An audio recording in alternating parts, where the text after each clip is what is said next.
ॐ भूर्भुवः स्वः तत्सवितुर्वरेण्यं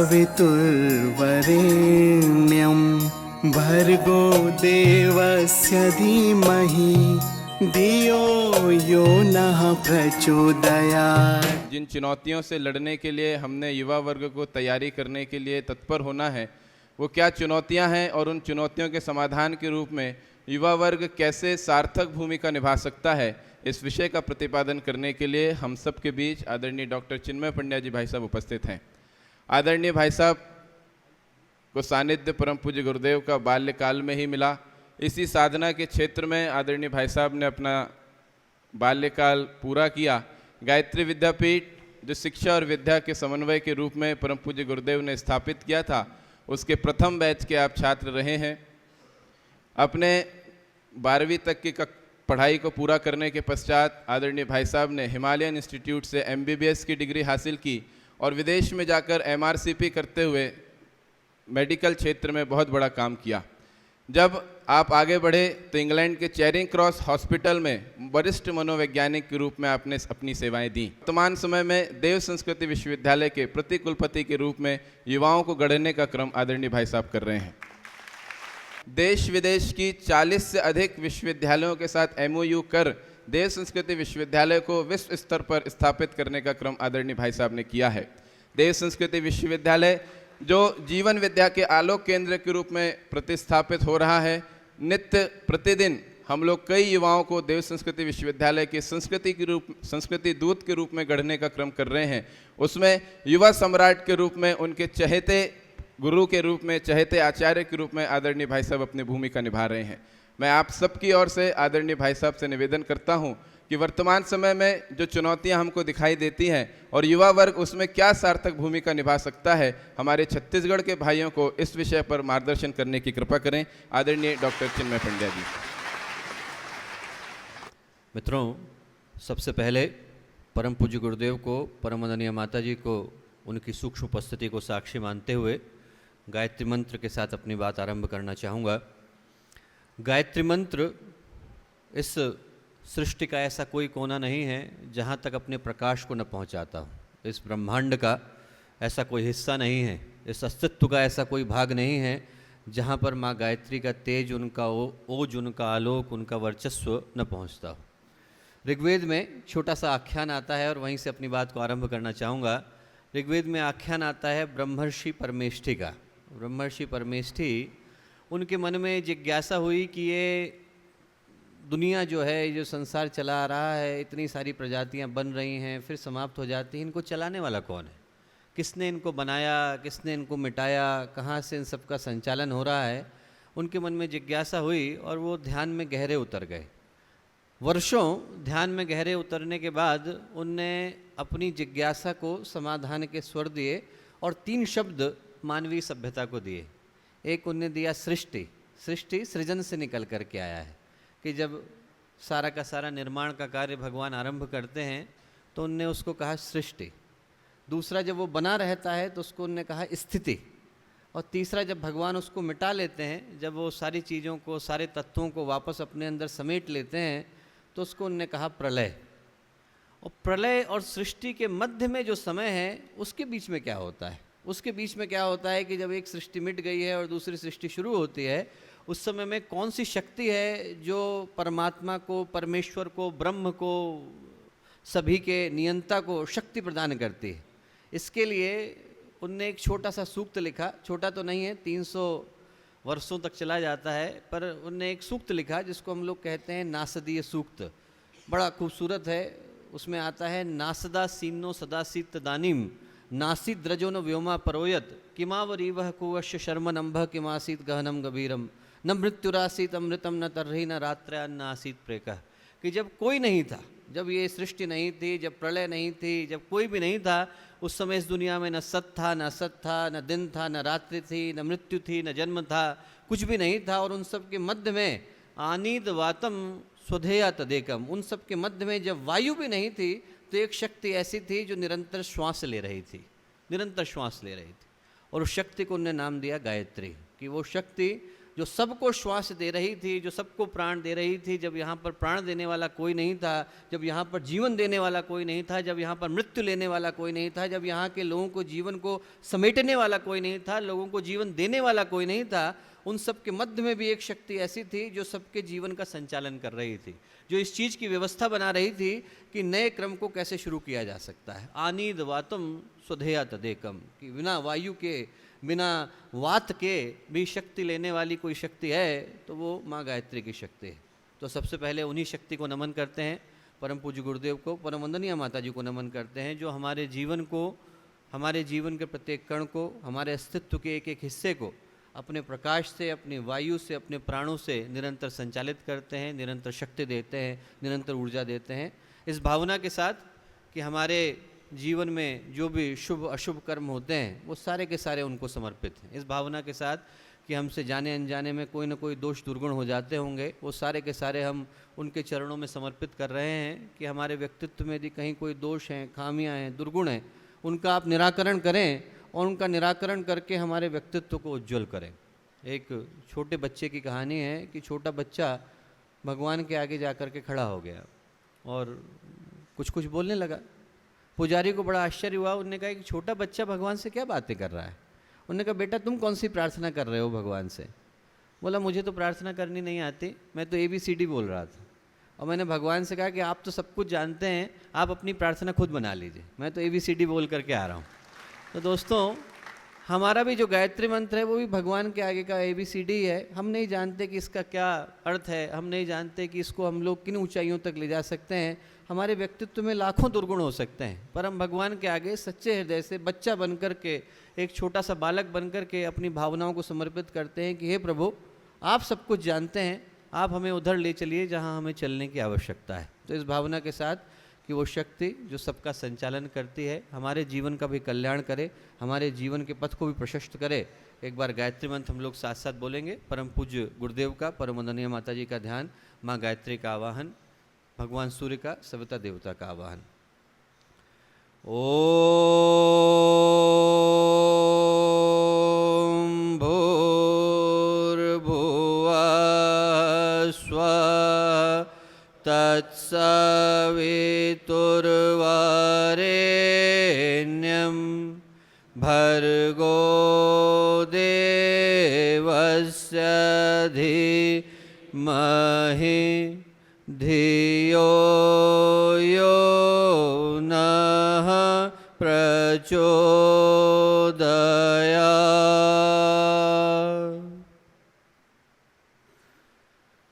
परम पूज्य गुरुदेव, परम वंदनीय माता जी के सूक्ष्म सानिध्य में इस भविष्य निर्माता सत्र में उस क्षेत्र से आए गायत्री परिवार के सभी कार्यकर्तागण, जिसको कि परम पूज्य गुरुदेव अपना हृदय, अपना दिल कहा करते थे। छत्तीसगढ़ प्रांत के हमारे सभी भाई बहन, यहाँ पर मंच पर हमारे साथ उपस्थित आदरणीय दुबे मामा जी, आदरणीय चौधरी मामा जी, मोटलानी भाई साहब, यहाँ के अपने सांसद, सारे वो लोग जो गायत्री परिवार के शांति कुंज के अन्य स्थानों से आए हुए हम लोग के कार्यकर्ता भाई हैं। छत्तीसगढ़ से आए हमारी दीदी रमशीला दीदी और हमारे शक्तिपीठ के मुख्य ट्रस्टी, अन्य सभी स्थानों से आए हम लोगों के भाइयों बहनों, मित्रों,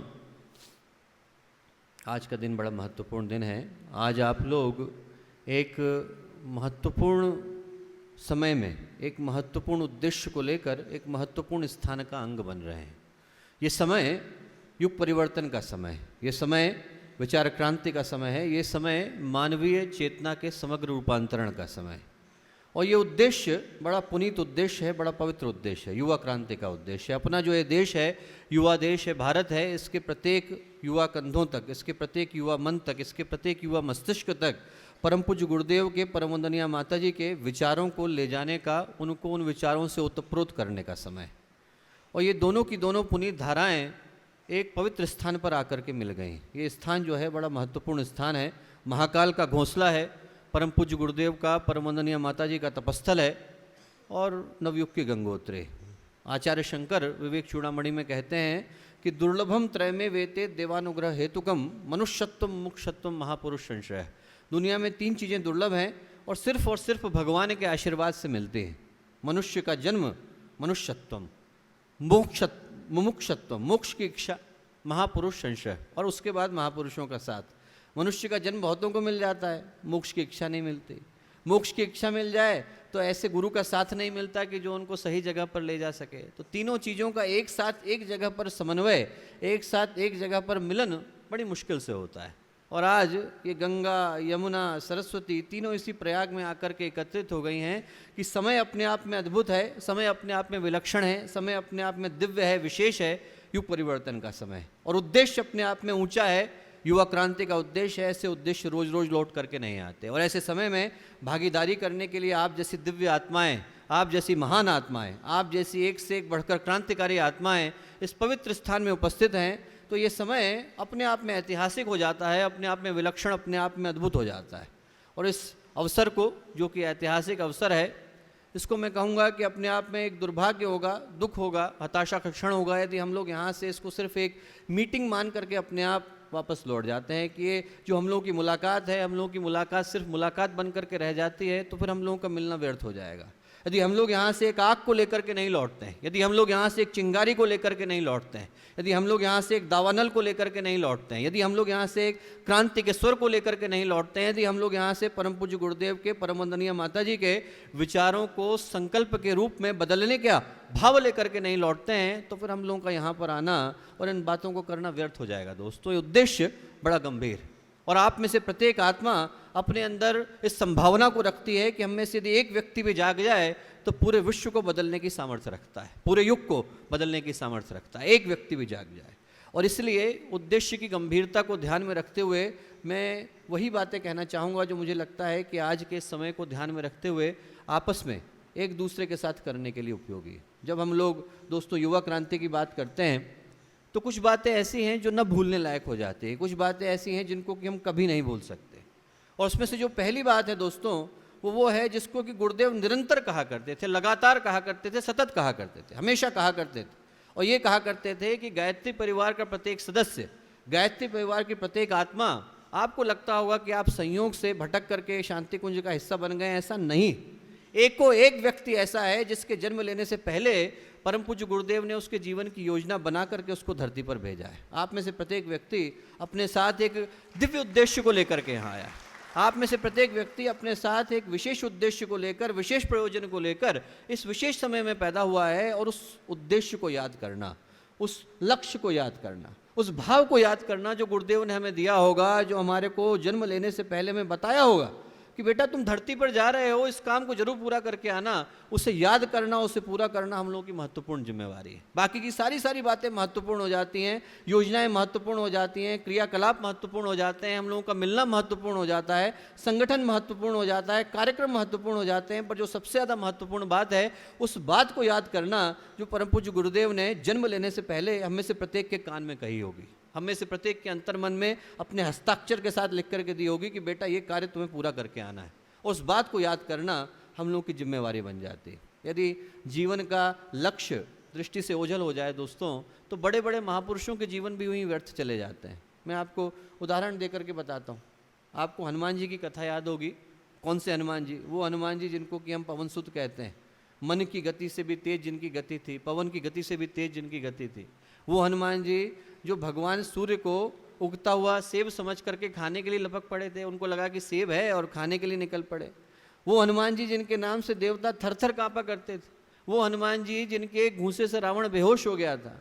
वही हनुमान जी अपनी शक्तियों को भूल करके, अपनी विभूतियों को भूल करके, अपनी असली क्षमता को भूल करके एक सामान्य वानर के रूप में सुग्रीव के चपरासी की तरह से अपना जीवन गुजार रहे थे। जंगल में भटके भटके घूम रहे थे। इतना ज़्यादा घबराए घूम रहे थे कि जब भगवान राम और लक्ष्मण आए उनके जंगल में, तो इतना ज़्यादा घबराए सुग्रीव कि भगवान जाने कौन आ गए, पता करके आओ। बाली ने कहीं तो नहीं भेजा है, पता करके आओ कि ये लोग कौन आए, और ये सुकुमार जो क्षत्रिय राजकुमार आ रहे हैं कौन लोग हैं, आप पता करके आओ।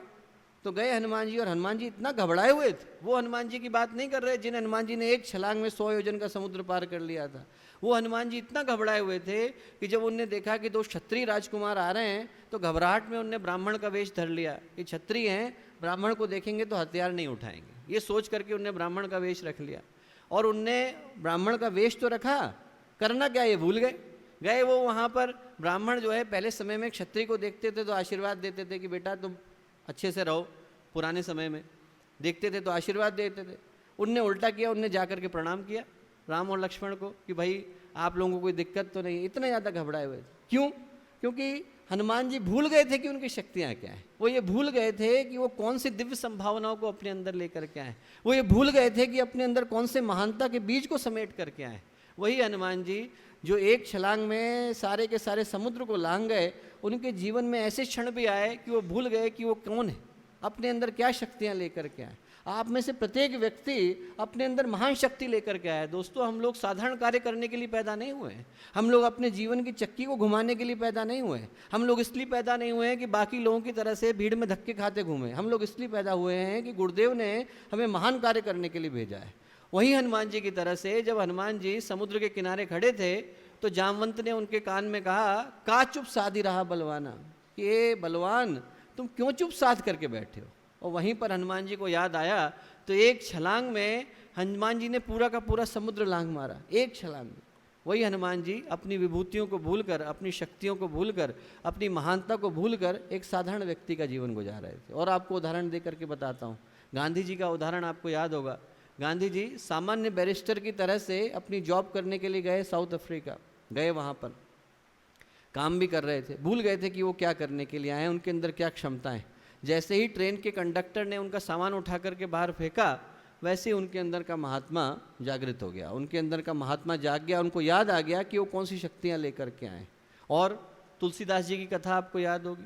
तुलसीदास जी सामान्य व्यक्ति की तरह से लाश का सहारा लेकर के नदी को पार करके अजगर की पूंछ को पकड़ करके अपनी पत्नी से मिलने के लिए पहुँचे थे रात के अंधेरे में। और जब उनकी पत्नी ने कहा कि इतनी प्रीति जितनी आपको मुझ में है उतनी ही भगवान के अंदर होती तो आज आपको ये दिन नहीं देखना पड़ता। और वहीं उनके अंदर के गोस्वामी जाग गए, उनके अंदर के महात्मा जाग गए। फिर वही तुलसीदास जी जिनने रामचरितमानस लिखी, वही तुलसीदास जी जिनने हनुमान बाहुक लिखा, वही तुलसीदास जी जिनने रुद्राष्टक लिखा, नमामि शमीशाम निर्वाण रूपम हम लोग पढ़ते हैं। वो सारे के सारे तुलसीदास जी के ग्रंथ हैं, उस समय में लिखे गए जब उनके अंदर का भाव जागृत हो गया। बड़े बड़े लोग दोस्तों, यदि वो अपने जीवन की संभावनाओं को भुला बैठते हैं तो सामान्य व्यक्ति का जीवन गुजारते हैं। यदि उनको दिमाग से ये उतर जाता है कि वो अपने साथ किन संभावनाओं को लेकर के आए, यदि उनके दिमाग से ये उतर जाता है कि वो अपने साथ किन दिव्यताओं को लेकर के आए, यदि उनके अंतर्मन से भाव विदा हो जाता है कि हम अपने साथ क्या उद्देश्य, क्या लक्ष्य, क्या ऑब्जेक्टिव लेकर के आए हैं, तो वो छोटी छोटी जीवन में, छोटी छोटी चीज़ों में अपने जीवन के उद्देश्यों को ढूंढने लग जाते हैं और बड़े उद्देश्यों को भूल जाते हैं। जब पूरी की पूरी गीता समाप्त हो गई, पूरी की पूरी गीता को पढ़ लेने के बाद आप यदि 18वें अध्याय में पहुँचेंगे तो वहाँ पर अर्जुन भगवान श्री कृष्ण से कहते हैं, स्मृतिर्लब्धा मोह नष्टो, धन्यवाद आपका, आपने मेरे मोह को नष्ट किया और मुझे याद दिलाया कि मैं कौन हूँ। स्मृतिर्लब्धा, आपने मुझे याद दिलाया कि मैं कौन हूँ। ये नहीं कहते अर्जुन कि आपने मुझे नई नई बातें बताई, ज्ञान योग, कर्म योग, भक्ति योग, कर्म संन्यास योग, विभूति योग, नई नई बातें बताई, ये नहीं कहा। वो ये बोलते हैं तो मुझे पहले से पता था, मैं भूल गया था, आपने मुझे याद दिलाया, इसके लिए बहुत बहुत धन्यवाद। तो दोस्तों, जैसे ही हमें याद आ जाता है, जैसे ही मित्रों हमें याद आ जाता है कि हम अपने साथ किन संभावनाओं को लेकर के आए हैं, किन विभूतियों को लेकर के आए हैं, किन योग्यताओं को लेकर के आए हैं, वैसे ही हमारे जीवन का लक्ष्य, हमारे जीवन का उद्देश्य हमारे लिए आसान हो जाता है। वैसे ही हम लोगों के लिए एकदम से स्पष्ट हो जाता है। जीवन की आपाधापी में, इधर उधर की भागदौड़ में हम लोग उन चीज़ों को भूल जाते हैं जो बड़ा उद्देश्य हम अपने साथ लेकर के आए हैं। और आज की तारीख में जब ये समय इतना विषम चल रहा है, इतनी सारी चुनौतियां हम लोगों के सामने खड़ी हैं, इन सारी चुनौतियों के मध्य में जो चीज़ सबसे ज़्यादा महत्वपूर्ण है और सबसे ज़्यादा गंभीरता के साथ याद करने की है, वो अपने जीवन के लक्ष्य को याद करने की है। हम में से प्रत्येक व्यक्ति जो अपने अंदर महान संभावना को लेकर के आया है, उसे याद करने की। मुझे याद पड़ता है कि स्वामी विवेकानंद बड़ी खूबसूरत बात कहा करते थे। वो कहते थे कि हर व्यक्ति भगवान के पास से दिव्यता के, महानता के हस्ताक्षर लिखा करके लाया है। हम में से हर व्यक्ति के अंदर वो ये संभावना लिखा करके आया है कि यदि हम में से हर व्यक्ति चाहे तो अपना जीवन महापुरुष की तरह गुजार सकता है, बड़े दिव्य व्यक्ति की तरह से गुजार सकता है। पर यदि हम लोग दरवाज़ा बंद कर लें, खिड़की दरवाज़ों को बंद कर लें, लाइटें ऑफ कर लें, सूरज उगा हुआ है उसकी तरफ से चेहरा घुमा करके खड़े हो जाएं और फिर शिकायत करें कि आज सवेरा नहीं हुआ, तो इसमें कसूर सूरज का थोड़ा ही है, इसमें कसूर भगवान का थोड़ा ही है, इसमें कसूर गुरुदेव माता जी का थोड़ा ही है। उनने संभावना हम लोगों को दे करके भेजा था, पर यदि हम संभावना की ओर से मुंह मोड़ करके खड़े हो जाएं, जो हम लोगों के पास संभावना आ रही है, जो हम लोगों के पास ऑब्जेक्टिव आ रहा है, जो हम लोगों के पास एजेंडा आ रहा है, जो हमें भगवान निरंतर याद दिला रहे हैं कि तुम्हें क्या करने की आवश्यकता है, यदि हम उसकी ओर से मुंह मोड़ करके खड़े हो जाएं और दूसरी तरफ देखने लग जाएं और फिर कंप्लेन करें कि आज सवेरा नहीं हुआ, उसमें कसूर भगवान सूरज का नहीं है। कसूर इस बात का है कि सवेरा तो था, हम लोगों ने उधर देखने से इनकार कर दिया। संभावना तो थी, हम लोगों ने उसे स्वीकार करने से मना कर दिया। गुरुदेव तो थे, हमने उनको अंगीकार करने से मना कर दिया। उद्देश्य तो था, हमने उसको साकार करने से मना कर दिया। सारी चीज़ें थी, हम लोगों ने करने से मना कर दिया, तो उसमें जीवन का दुर्भाग्य हमारे साथ जुड़ जाता है। मैं आपको बताऊं कि एक छोटी सी कहानी वेदांत में आती, वेदांत में कहानी आती है एक शेरनी की। शेरनी थी, गर्भवती थी, प्रेग्नेंट थी, जंगल में जा रही थी, पीछे से शिकारी आया, शिकारी ने तीर चलाया तो शेरनी के लगा और शेरनी जो है उसको देहांत हो गया। अब मरने से पहले शेरनी ने बच्चे को जन्म दिया, छावा बोलते हैं शेर का बच्चा। और जो शेर का बच्चा था उसको हिरणों के झुंड ने करुणा के वश पालना पोसना प्रारंभ किया। उनको लगा कि बच्चा कैसे पलेगा पोसेगा, तो उनने उसको पालना पोसना शुरू किया। अब वो शेर तो भूल गया कि वो शेर है, उसे लगा कि वो हिरण है। जैसे बाकी के हिरण करते वैसे वो भी करता। कोई हिरण जो है घास खा रहे हैं तो वो भी घास खा रहा है, तितलियों के पीछे भाग रहे हैं, वो भी भाग रहा है। उसको भूल गया वो कि शेर है, उसको लगा कि मैं हिरण हूँ। एक दिन असली का शेर आया। अब असली का शेर आया और जोर से दहाड़ा। दहाड़ा तो सारे के सारे हिरण भागे, उनके मन में तो भय था। वो भागे, उनको देख करके शेर भी भागा। और शेर को लगा कि यार हिरण भाग रहे हैं, ये शेर क्यों भाग रहा है? तो उसने हिरण को तो या छोड़, उसने शेर को पकड़ा। उसने कहा भैया तू कहाँ जा रहा है? और जैसे ही उसने शेर को पकड़ा तो शेर घबराया। उसने कहा भैया मैं हिरण हूँ, मुझे छोड़ दो। उसने कहा नहीं नहीं भैया तू हिरण नहीं है, तू शेर है। बोले नहीं नहीं मैं हिरण हूँ। तो शेर ने उसको पकड़ा और पकड़ करके पानी के किनारे लेकर के आया। बोला बेटा झांक करके देख कि तुझ में और मुझ में क्या अंतर है। जैसे ही उसने झांका और उसको लगा कि ये और मैं तो एक ही जैसे, कोई अंतर तो है नहीं, उसके अंदर की दहाड़ वापस आ गई। उसके अंदर की दहाड़, शेर की दहाड़ वापस आ गई। तो दोस्तों, गुरुदेव आते हैं, माता जी आते हैं, विवेकानंद आते हैं, महापुरुष आते हैं। उनके जीवन का एक उद्देश्य तो उस ऑब्जेक्टिव को पूरा करना होता है जिसको वो अपने साथ लेकर के आए हैं। युग निर्माण का उद्देश्य है, उसको पूरा करना है। मनुष्य के अंदर नई संभावनाओं को जन्म देना है, उसको पूरा करना है। देवत्व का उदय है, उसको पूरा करना है। पर दूसरा उद्देश्य हमें याद दिलाना है कि उनकी तरह से हम भी तो शेर हैं। यदि वो लोग हमारी तरह से आए थे, हमारी तरह का शरीर तो लेकर के आए थे, हमारी तरह 2 हाथ लेकर के आए थे, हमारी तरह 2 आंखें लेकर के आए थे, हमारी तरह 2 पैर लेकर के आए थे। जब वो एक खूबसूरत ज़िंदगी जी सकते हैं, जब वो लोग एक सार्थक जीवन जी सकते हैं, जब वो लोग एक उद्देश्यपूर्ण जीवन जी सकते हैं, हमें वैसा जीवन जीने से कौन रोक रहा है? हमारे अंदर भी तो वही शेर है। हम लोग हिरणों के साथ रह करके भूल गए हैं कि हम शेर हैं। हम लोग सामान्य व्यक्ति की तरह से इधर उधर घूमते घूमते इधर उधर की चीज़ों को अपने जीवन का उद्देश्य मानते हुए भूल गए कि हमारे जीवन का महान उद्देश्य क्या है, हमारे जीवन का दिव्य उद्देश्य क्या है। उससे याद रखना हम लोगों का कर्तव्य है। दोस्तों, आज के इस विषम समय में, आज के इस गंभीर समय में, जिसको गुरुदेव ने युग परिवर्तन कहा, विचार क्रांति कहा, युवा क्रांति का समय कहा, इस समय में सबसे ज़्यादा महत्वपूर्ण बात अपने इसी लक्ष्य को याद करना, अपने इसी उद्देश्य को याद करना हो जाता है। हमें भले से दिखाई न पड़ता हो, सूक्ष्म की दृष्टि से दिखाई नहीं पड़ता हो, पर स्थूल की दृष्टि से जो परिवर्तन है, स्थूल की दृष्टि से जो चुनौतियां हैं, वो अपने आप में हमें एहसास कराने के लिए पर्याप्त हैं कि आज का समय अपने आप में विषम समय है, अपने आप में गंभीर समय है। विज्ञान की तेज़ी से बढ़ती हुई प्रगति क्या हमें दिखाई नहीं पड़ती? संबंधों में आई विषाक्तता क्या हमें दिखाई नहीं पड़ती?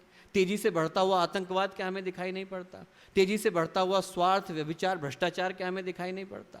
संबंधों में आई हुई गिरावट, गिरते हुए सांस्कृतिक मूल्य क्या हमें दिखाई नहीं पड़ते? भटकता हुआ इंसान, टूटते हुए परिवार क्या हमें दिखाई नहीं पड़ते? सारी चीज़ें हमें दिखाई पड़ती हैं। दोस्तों, आप एक दिन सिर्फ समाचार पत्रों को देख लीजिए, आप एक दिन सिर्फ न्यूज़ को सुन लीजिए, आप ये जो 100 न्यूज़ आती हैं, 300 न्यूज़ हैं, उसको सुन लीजिए, आपको पता चल जाएगा किस तरीके के समाज में हम लोग रह रहे हैं। हिंसा है, बलात्कार है, आगजनी है, लूट है, मर्डर है।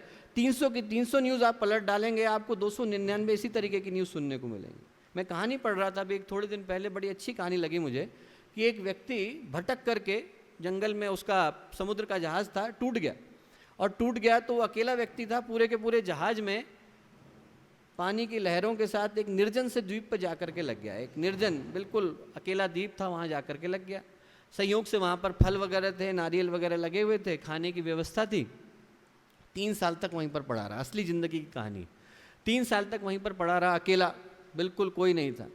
एक जहाज़ वहाँ से निकल रहा था 3 साल के बाद, और 3 साल के बाद जब जहाज़ निकल रहा था तो उसने देखा कि एक व्यक्ति वहाँ पर फंसा हुआ है, उनने उसको बचा लिया, रेस्क्यू कर लिया, ले गए उसको। कैप्टन ने उसे रखा कि साहब आप तो बहुत ही कम लोग हैं जो इस तरीके से बच पाते हैं, आपको हम लोग वापस लेकर के चलेंगे, बहुत सम्मान होगा आपका।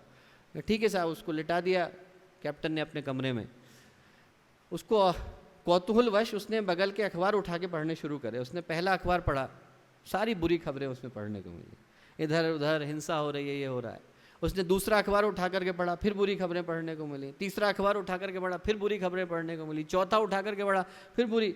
उसने 15 दिन पहले का उठा के देखा, महीने का उठा के देखा, साल का उठा करके देखा। वापस कैप्टन के पास गया, बोला साहब मुझे वापस छोड़ाओ आप। बोले आप मुझे वापस उसी निर्जन द्वीप पे छोड़ाओ। बोले मेरे को इस दुनिया में जाने की आवश्यकता नहीं। बोले कि ये इतने दिन लोगों से दूर रहा तो अब समझ में आ रहा है कि मैं किस पागल खाने से दूर था, कहाँ पे मैं रह रहा था। बोले अब मैं अकेला हो गया हूँ तो मुझे लग रहा है कि मैं शांति के पास जा सकता हूँ, मैं कुछ ज़िंदगी में हासिल कर सकता हूँ। तो दोस्तों, जो दुनिया हमारे चारों ओर है बड़ी भयावह है। उसमें लोगों के पास अक्ल बढ़ गई है। हवाई जहाज से लेकर केंचुए के डाइजेस्टिव सिस्टम पर पीएचडी करने वाले आपको 50 मिल जाएंगे। पैसे जो है आदमी के पास पहले की तुलना में बढ़ गए हैं, अक्ल बढ़ गई है, डिग्रियां बढ़ गई हैं, बड़े मकान हो गए हैं। पर प्रश्न पूछने वाला है, क्या आदमी का ईमान बढ़ गया है? क्या आदमी का चरित्र बढ़ गया है? क्या आदमी का आचरण समृद्ध हो गया है? क्या आदमी की भावनाएं समृद्ध हो गई हैं? उत्तर है कि नहीं। जिस तरीके से आदमी की भावनाओं में कृपणता आ रही है, चिंतन में निकृष्टता आ रही है, दृष्टिकोण के अंदर क्षुद्रता आ रही है, यदि सब कुछ इसी तरीके से चलता रहा दोस्तों, तो वो दिन दूर नहीं है जब आदमी दूसरे आदमी की छाया को देख करके डरेगा, अपनी खुद की छाया को देख करके डरेगा कि भगवान जाने ये भी मेरा साथ देगी कि नहीं देगी, परिवार वाले तो पहले ही साथ छोड़ गए। ये स्थिति बड़ी भयावह है। तो दोस्तों, इसकी एक तरफ तो वो दुनिया है जिसको कि हम निकृष्टता की, क्षुद्रता की, भयावहता की दुनिया कह सकते हैं, और इसके दूसरी ओर जो दुनिया है वो दुनिया है जिसका गुरुदेव ने ख्वाब देखा था। इसका दूसरा पक्ष वो दुनिया है जिसका गुरुदेव ने स्वप्न देखा था, जिसमें संयम है, सेवा है, सदाचार है, वो मनुष्य के जीवन का आधार है, जिसमें एक दूसरे के प्रति प्रेम है, विश्वास है, सहयोग है, सहकार है, आत्मीयता है, अपनत्व है, जिसमें मनुष्य के अंदर देवत्व का उदय है और धरती पर स्वर्ग का अवतरण है। तो दोस्तों, जिस तरीके से चुनाव होते हैं, चुनाव में वोट डालने की हम लोग को छूट मिलती है, वैसे ये समय है जिसमें हम लोग को वोट डालने की छूट है। हम लोग चाहे तो गुरुदेव की दुनिया के पक्ष में वोट डाल सकते हैं और या फिर रावण की दुनिया के पक्ष में वोट डाल सकते हैं। ये समय हमें सही पक्ष में वोट डालने का है। हम लोगों के पूर्वजों के पास, ऋषियों के पास हवाई जहाज नहीं था, बिजली नहीं थी, इंटरनेट नहीं था, पर क्या सुखी नहीं थे वो लोग? क्या वो तृप्त नहीं थे, संतुष्ट नहीं थे? कम चीज़ें थी आदमी के पास, अभाव था, कम साधनों को लेकर के आदमी जीता था, पर दिल से संतुष्ट होकर के जीता था।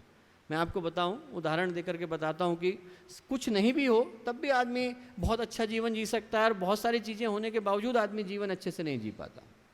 सिकंदर जब भारत आया तो उसके गुरु ने कहा कि आप भारत से एक योगी को लेकर के आना, एक योगी को लेकर के आना। उसने सिकंदर ने एक योगी को देखा, नदी के किनारे ध्यान लगा करके बैठे थे। तो सिकंदर ने कहा कि साहब आपको मेरे साथ चलने की आवश्यकता है, मेरे गुरु ने कहा है कि एक योगी को लेकर के आना। तो उन्होंने कहा मैं आपके साथ चलूँगा, पर आप हो कौन? उन्होंने कहा मैं सिकंदर महान हूँ। उन्होंने कहा साहब सिकंदर तो मेरे समझ में आ रहा है, नाम है आपका, महान समझ में नहीं आ रहा, महान क्यों हो आप? उन्होंने कहा मैंने आधी दुनिया जीती है, बाकी की आधी दुनिया भी जीतने वाला हूँ, आधी दुनिया जीत ली है इसलिए लोग मुझे महान कहते हैं। उन्होंने कहा आप आधी दुनिया जीत लोगे तो क्या करोगे? बोले बहुत सुंदर महल बनाऊँगा। बोले फिर? बोले खूब सारे नौकर चाकर रखूँगा। बोले फिर बोले हीरे जवाहरात रखूँगा। बोले कल्पना करो आपने सब कर लिया, फिर क्या करोगे आप? बोले कैसा सवाल है, फिर आराम से बैठूंगा, चैन से निश्चिंत होकर के बैठूंगा, सब कुछ कर लूँगा तो निश्चिंत होकर बैठूंगा। तो योगी बोला भाई उसके लिए आपको आधी दुनिया जीतने की आवश्यकता है, मैं आराम से तो अभी बैठा हुआ हूँ, उसके लिए आपको कुछ करने की आवश्यकता नहीं। तो दोस्तों, हमारे पास अभाव था, बहुत ज़्यादा साधन नहीं थे। आप छत्तीसगढ़ में चले जाइए, बाकी जगहों में चले जाइए, छोटी छोटी जगहों में चले जाइए, आदमी के पास साधन नहीं, आदमी दिल से तो संतुष्ट है, आदमी के पास बहुत ज़्यादा चीज़ें नहीं हैं, पर आदमी अंदर से तो तृप्त है, अंदर से तो तुष्ट है। और वो जो भावनात्मक तुष्टि है, जो अंदर की समृद्धता है, जो अंदर की अमीरी है, वो आदमी के सही व्यक्तित्व को जन्म देती है। मैं आपको एक और सच्चा उदाहरण देकर के बताता हूँ। 2004 की घटना है। लंदन में जब मैं कार्य करता था, वहाँ के जो सबसे अमीर लोगों में से होंगे 4थे या 5वें नंबर पर, उनका लड़का उस रात को दिखाने के लिए आया। 27 साल का लड़का था, कैम्ब्रिज से उसने टॉप किया था फिलॉसफी में, ट्रिनिटी कॉलेज है उसका, 2:1 का मेजर हेड था। और वो लड़का 27 साल का था, पैसे की कोई कमी नहीं है। उसके पिता जो थे वो यूके के, इंग्लैंड के 5वें नंबर के सबसे अमीर व्यक्ति थे।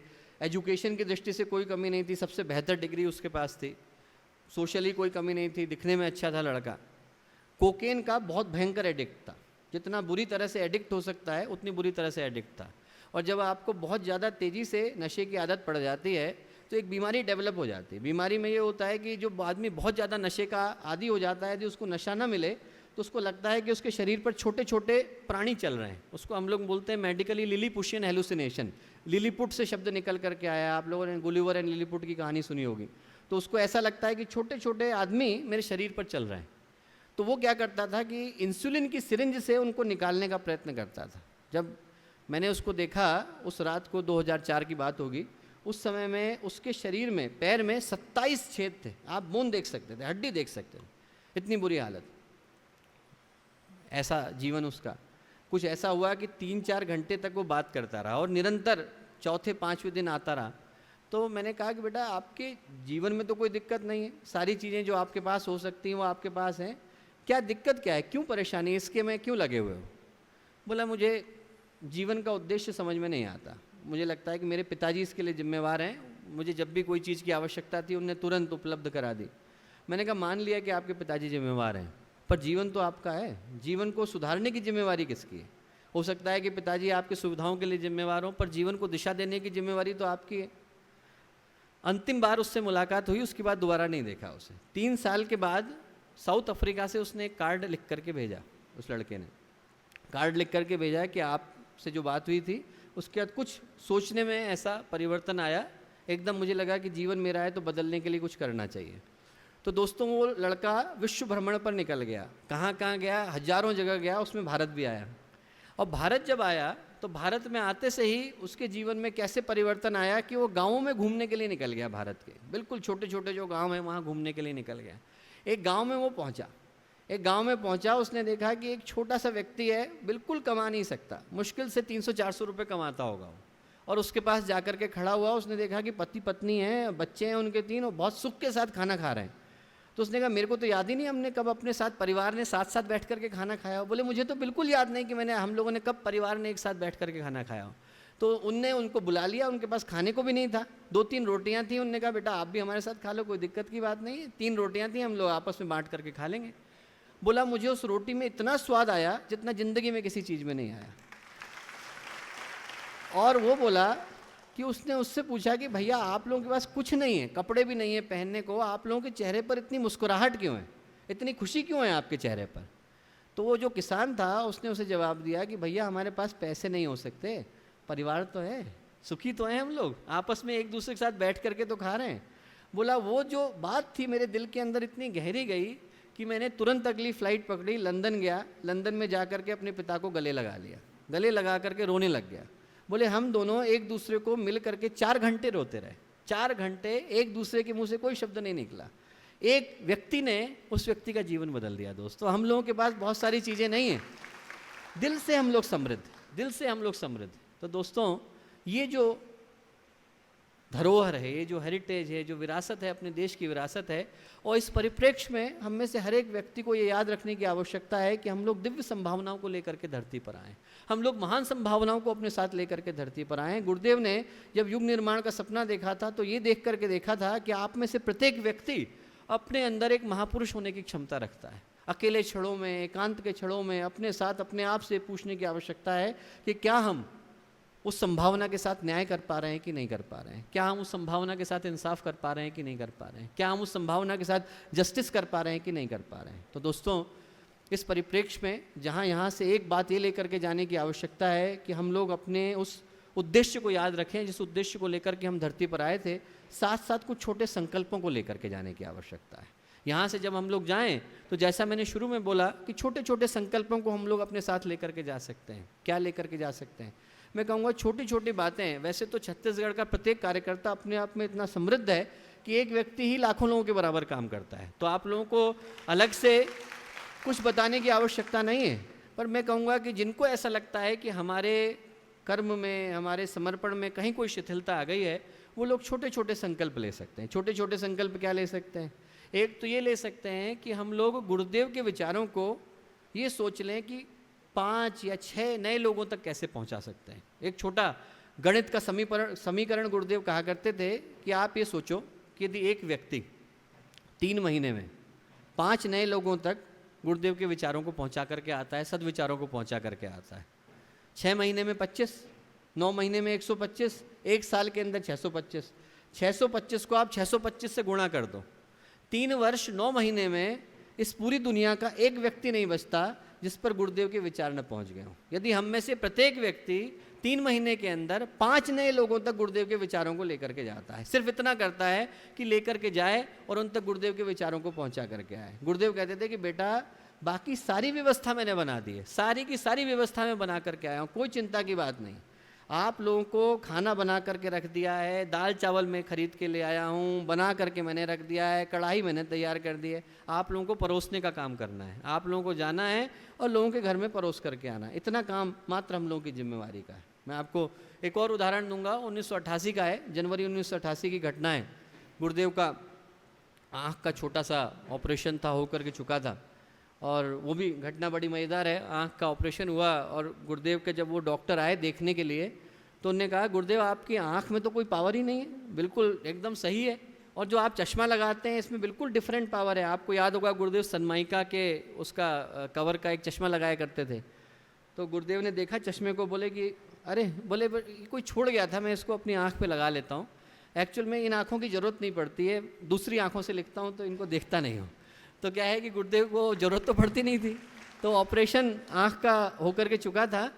तो वंदनीय माता जी ने गुरुदेव से कहा कि आँख में से पानी निकल रहा था, और गुरुदेव का नियम था कि प्रत्येक दिन 3 लेख और 1 पुस्तक नियमित रूप से लिखते थे, एक फोल्डर लिखते थे, पुस्तक नियमित रूप से लिखते थे। सुबह 3 बजे से 2:30 बजे से गुरुदेव का लिखने का क्रम शुरू हो जाता था, 7:30 बजे तक लिखते थे, और उसके बाद फिर बाकी लोगों से मिलने का क्रम होता था। तो गुरुदेव लिख रहे थे, थोड़ा आँख से पानी आ रहा था, एक दिन पहले ऑपरेशन होकर के चुका था। तो वंदनीय माता जी ने कहा कि गुरुदेव आप क्यों परेशान हो रहे हैं, अब तो बच्चे भी आ गए हैं, आप इनको दे दिया करिए काम, ये लोग कर दिया करेंगे। तो गुरुदेव बोले माता जी ये जो युग निर्माण का रथ है ये मेरे बच्चों की गाड़ी है, बच्चों की गाड़ी होती है ना, खिलाने के लिए ले जाते हैं, बोले मेरे बच्चों की गाड़ी है, मैं इसमें इतना पेट्रोल भर देना चाहता हूँ कि कल को मेरे बच्चे सिर्फ उधर स्टीयरिंग संभालना पड़े तो 100 साल तक उनको कोई दिक्कत ना आए। तो जब इतनी ही जिम्मेवारी हमारे पास है दोस्तों कि हम लोगों को स्टीयरिंग लेकर के सही दिशा में जाना है, तो इतना काम तो हम लोग कर ही सकते हैं। इतना काम तो हम लोग कर सकते हैं कि हम लोग गुरुदेव के विचारों को 5 नए लोगों तक ले जा सकते हैं, 3 महीने में 5 नए लोगों तक ले जा सकते हैं। और आज की तारीख में तो हजारों माध्यम है जिनका कि हम लोग सहारा ले सकते हैं, सहयोग ले सकते हैं। आप लोग ये सोचो कि यदि हम ये सोच लें कि हमारा जो गली है, हमारी मोहल्ला है, जितना हम लोगों का क्षेत्र है, उसमें हम लोग उन घरों को आइडेंटिफाई कर लें जहाँ पर गायत्री परिवार नहीं पहुँचा है, किसी भी धर्म के हों, किसी भी जाति के हों, उनके घर में जाएं, उनके घर में जा कर के बात करें, उनसे कहें कि भैया आपके घर में जन्मदिन होता होगा, आपके घर में विवाह दिन होता होगा, हम मनाने के लिए तैयार हैं। आपके घर में कोई दुख है, कष्ट है, हम बांटने के लिए तैयार हैं। आपके घर में सुख है, हम उत्सव मनाने के लिए तैयार हैं। इतना कार्य करने की छूट आप हमें दे दीजिए। आपके घर का कोई भी संस्कार है, बाकी की चीज़ें हम करने के लिए तैयार हैं। बदले में गुरुदेव का छोटा सा साहित्य आप पढ़ लीजिए। जिनको लगता है कि इस काम को अच्छे से कर सकते हैं वो इतना कर लें, जिनको लगता है कि इसको करने में थोड़ी दिक्कत आ सकती है वो नज़दीक के शक्तिपीठ में, चरणपीठ में, प्रज्ञापीठ में, चेतना केंद्र में, आरण्यक में, जहाँ आसपास का क्षेत्र है वहाँ पर थोड़ा सा समय दे दें कि साहब वो 1 घंटा जो दिन का 1 घंटा मैं निकालना चाहता हूँ इस काम के लिए, वो मैं वहाँ पे लगा दूंगा। और जिनको लगता है दोनों काम करना मुश्किल है, हम लोगों की जिम्मेवारियाँ ज़्यादा हैं, हम डॉक्टर हैं, इंजीनियर हैं, बाकी की चीज़ें, तो हम इतना सोच लें कि हमारी प्रोफेशनल कैपेसिटी में जो व्यक्ति हमारी संपर्क में आता है उस एक व्यक्ति तक हम गुरुदेव का विचार पहुँचा देंगे। डॉक्टर हैं तो एक पेशेंट तक पहुँचा देंगे, टीचर हैं तो एक स्टूडेंट तक पहुंचा देंगे, इंजीनियर हैं तो एक क्लाइंट तक पहुंचा देंगे। जहां हैं दिन में एक व्यक्ति तक गुरुदेव के विचार को पहुंचा देंगे। उसके हाथ में चाहे स्टिकर दे देंगे, चाहे उसके हाथ में एक अखंड ज्योति दे देंगे, चाहे उसके हाथ में एक हारी न हिम्मत दे देंगे, कुछ जो हमें बन पड़ता है वो उसके हाथ में पकड़ा देंगे कि भैया आप गुरुदेव के विचारों को लेकर के जाओ। इतना लेकर के, इतना तो हम लोग कर सकते हैं। और हमें लगता है दोस्तों कि छोटे छोटे संकल्प से नहीं होता, बड़े बड़े काम हो जाते हैं। आप लोग ट्रिनिडाड एंड टोबैगो जाइए, ट्रिनिडाड एंड टोबैगो में जब अपने यहाँ के लोग गए, यहाँ से 1800वीं शताब्दी में वो लोग सब अपने यहाँ के लोगों को अंग्रेज लेकर के गए और उनको गिरमिटिया मजदूर बना करके ट्रिनिडाड एंड टोबैगो में छोड़ दिया। क्रिश्चियन देश था, मंदिर बनाने की परमिशन नहीं थी। अपने जितने लोग थे उन्हें रामायण गा गा करके, महाभारत गा करके, गीता पढ़ पढ़ करके जैसे तैसे धर्म को जिंदा रखा इतने समय तक। जब 1970 का दशक आया, 1980 का दशक आया, तो लोगों ने कहा कि साहब यहाँ पे मंदिर बनना चाहिए, सनातन धर्म का एक भी मंदिर नहीं है, मंदिर बनना चाहिए। गए वो लोग सरकार से परमिशन मांगने के लिए, तो सरकार ने कहा कि साहब यहाँ पे मंदिर नहीं बन सकता, क्रिश्चियन कंट्री है, मंदिर बनना अलाउड नहीं। उन्होंने कहा कि साहब मंदिर तो चाहिए, इतने सारे लोग हैं यहाँ पे भारत से आए हुए। उन्होंने कहा नहीं, there could be no temple on the land of Trinidad and Tobago. Trinidad and Tobago की धरती पर कोई मंदिर नहीं बन सकता। एक महंत सेवादास थे वहाँ पर, महंत सेवादास जी ने सुना, उन्होंने कहा कि साहब नियम क्या कहता है? उन्होंने कहा नियम ये कहता है कि ट्रिनिडाद एंड टोबैगो की धरती पर मंदिर नहीं बन सकता। उन्होंने कहा ये कहता है ना धरती पर नहीं बन सकता, हम समुद्र में बनाएंगे। तो महंत सेवादास जी ने क्या किया कि रोज़ एक बाल्टी रेत लेते थे समुद्र के किनारे से और चल पड़ते थे समुद्र को पाटने के लिए। उनको देख करके हजारों लोग जुड़ गए समुद्र में पाटने के लिए। 1 किलोमीटर समुद्र के अंदर जाकर के उन्होंने ट्रिनिडाद एंड टोबैगो का पहला मंदिर बनाया। उनको देख करके पूरा का पूरा ट्रिनिडाद एंड टोबैगो का नियम बदलना पड़ा कि साहब यहाँ पे मंदिर बन करके रहेगा। और आज की तारीख में 400 से ज़्यादा मंदिर हैं ट्रिनिडाद एंड टोबैगो में। तो आप जा कर के देखिए, एक छोटे व्यक्ति के मन में संकल्प आ जाए, हमें लगता है कि हमारे संकल्प में कितना दम है, संकल्प के साथ जुड़ जाएं कि साहब हमें यही करने की आवश्यकता है।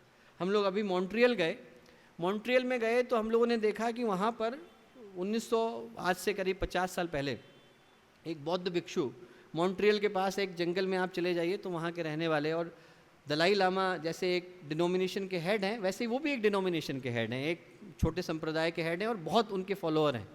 तो वो जो बौद्ध भिक्षु, और बिल्कुल जिस तरीके का गुरुदेव का चिंतन वैसा उनका चिंतन, वेजिटेरियन में भी वहाँ पर प्याज लहसुन बिल्कुल अलाउड नहीं है उनके आश्रम में।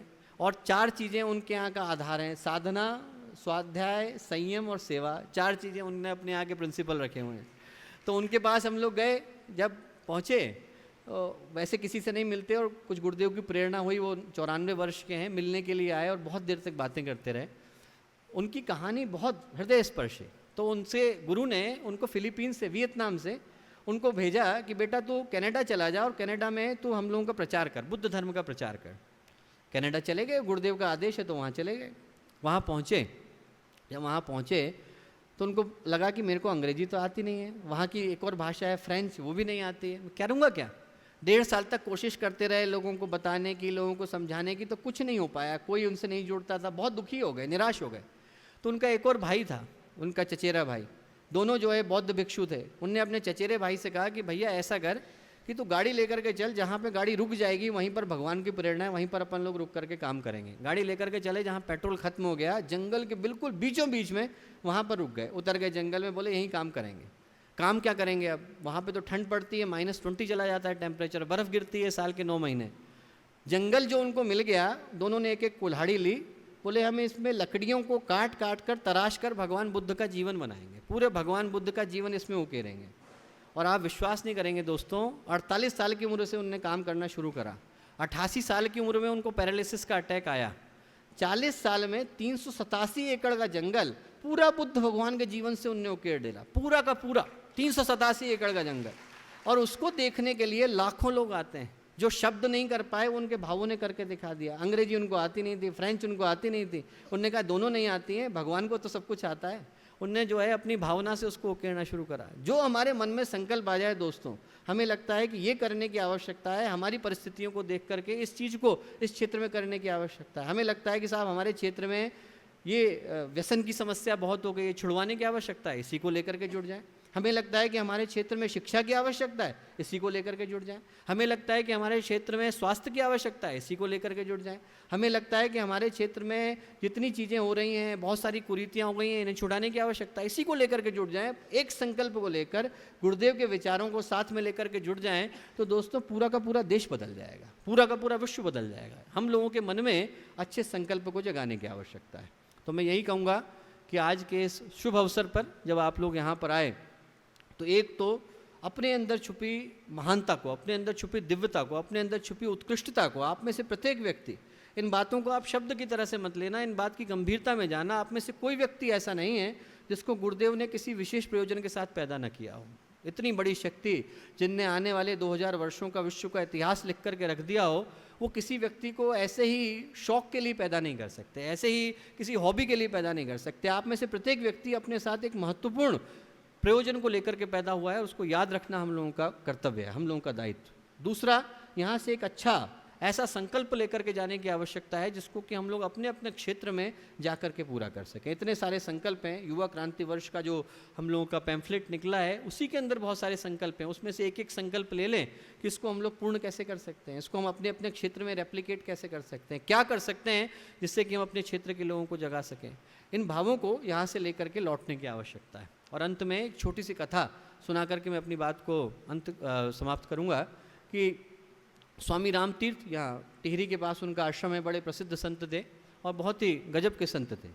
उनने लाहौर के विश्वविद्यालय से पीएचडी करी थी मैथमेटिक्स में, और जब वो अमेरिका गए तो शिकागो की यूनिवर्सिटी ने उनसे कहा कि साहब हम आपको ऑनरेरी पीएचडी देना चाहते हैं, ऑनरेरी पीएचडी हम आपको देना चाहते हैं। तो उनका नाम था तीर्थ राम, पहले संन्यास लेने से पहले, बाद में उन्होंने राम तीर्थ कर लिया था। बोले एक बार गलती हो गई थी, सुधार करके उल्टा कर लिया है, तीर्थ राम से राम तीर्थ हो गया, दोबारा गलती नहीं करूँगा, दोबारा से तीर्थ राम नहीं होऊंगा, आपकी पीएचडी की आवश्यकता नहीं है। तो उन्होंने दोबारा नहीं करी। बड़े गजब के संत थे। एक बार गंगोत्री की यात्रा पर निकले तो उन्होंने देखा कि एक छोटी सी लड़की, 12 साल की लड़की, अपने 8 साल के भाई को ऐसे कंधे पर उठाकर बोरी की तरह से उठा करके जा रही, बड़ी मुश्किल से चल रही थी, उन्हीं को चलने में तकलीफ हो रही थी। तो उन्होंने कहा छोटी छोटी बच्ची को तो बहुत तकलीफ हो रही है। तो उन्होंने उसकी ओर देखा, बोला बेटा तू थक गई होगी, बोझा लग रहा होगा, मुझे दे दे, बोझ है तो मुझे दे दे। तो लड़की ने रुक करके स्वामी राम तीर्थ को देखा और बोली स्वामी जी बोझ आपके लिए होगा, मेरे लिए भाई है। तो दोस्तों यदि हमें लगेगा कि काम किसी और का है तो हमें बोझ लगेगा, हमें लगेगा हमारे माता पिता का काम है, गुरुदेव माता जी का काम है, हमारा काम है, हमारा भाई है, हमारे माता पिता हैं, बोझ नहीं लगने वाला। फिर हमें नहीं लग सकता कि क्या कार्य है, फिर हमें नहीं लग सकता कि इसके अंदर क्या गलतियां हैं, क्या खामियां हैं, क्या चीज़ें हैं। सब जगह पे अच्छाई होती है, सब जगह पे बुराई होती है। दोस्तों उन सब के बावजूद हमारे उद्देश्यों के अंदर कहीं कमी नहीं आनी चाहिए, हमारे चिंतन के अंदर कहीं कमी नहीं आनी चाहिए। हम लोग जिस उद्देश्य को लेकर गायत्री परिवार का अंग बने थे वो हमारी दृष्टि से कभी ओझल नहीं होना चाहिए। एक अंतिम बात जो मुझे याद आती है उसको सुना करके समाप्त करूँगा कि बहुत शुरू के दिन की बात है। कोई सज्जन आए यहाँ पर, तो गुरुदेव के पास गए, गुरुदेव से बोले कि साहब ऐसा सही नहीं हो रहा है, ये चीज़ सही नहीं है, इसको सही करने की आवश्यकता है। तो गुरुदेव बोले बेटा तूने बाग देखा है, कहीं गया है, बाग होता है जैसे उपवन होता है बाहर बगिया में। बोले बगिया में गुबरेला भी होता है और भौरा भी होता है। गुबरेला गोबर पर बैठता है, भौरा जो है फूल पर बैठता है। तू तय कर ले तुझे कहाँ बैठने की आवश्यकता है। दोनों चीज़ें हैं, हमारे पास अच्छाई भी है, बुराई भी है। हर इतना बड़ा परिवार है, करोड़ों लोग हैं, अरबों लोग हैं, उसमें कुछ अच्छे लोग भी हैं, कुछ नहीं भी हैं। उनके कारण हमारी श्रद्धा में, विश्वास में, हमारी आस्था में कमी नहीं आनी चाहिए। उनके कारण हमारे उद्देश्यों में गिरावट नहीं आनी चाहिए। उनके कारण हमारे मन में कहीं कमी नहीं आनी चाहिए कि साहब वो ऐसा कर रहे हैं, वो ऐसा कर रहे हैं तो हमें करने की आवश्यकता है। वो सारी बातों की हमें आवश्यकता नहीं। हमें गुरुदेव ने एक ऊंचे उद्देश्य के लिए, सही काम के लिए, सार्थक प्रयत्न के लिए इस परिवार का हिस्सा बनाया था। और जब हम ऊपर जाएं, जब हम गुरुदेव के सामने खड़े हों, तो हमारी आंखों के अंदर ये विश्वास होना चाहिए कि गुरुदेव आपने जिस संकल्प को देकर के, जिस एक अवसर को देकर के हमें भेजा था, उसके साथ हम लोगों ने न्याय किया है, इंसाफ किया है। हमारे चेहरों में चमक होनी चाहिए, हमारी छाती में चौड़ापन होना चाहिए, हमारे चेहरे पर गौरव होना चाहिए। इस भाव को हम लोग यहाँ से लेकर के जाएं तो हम लोगों का यहाँ पर आना सार्थक हो पाएगा और अपने अभीष्ट को प्राप्त करेगा। तो भगवान करे ये सारी सद्भावनाओं को लेकर, मंगल कामनाओं को लेकर आप लोग यहाँ से विदा हों। इतनी देर तक इन बातों को इतने धैर्य के साथ सुनने के लिए बहुत बहुत धन्यवाद, बहुत बहुत धन्यवाद।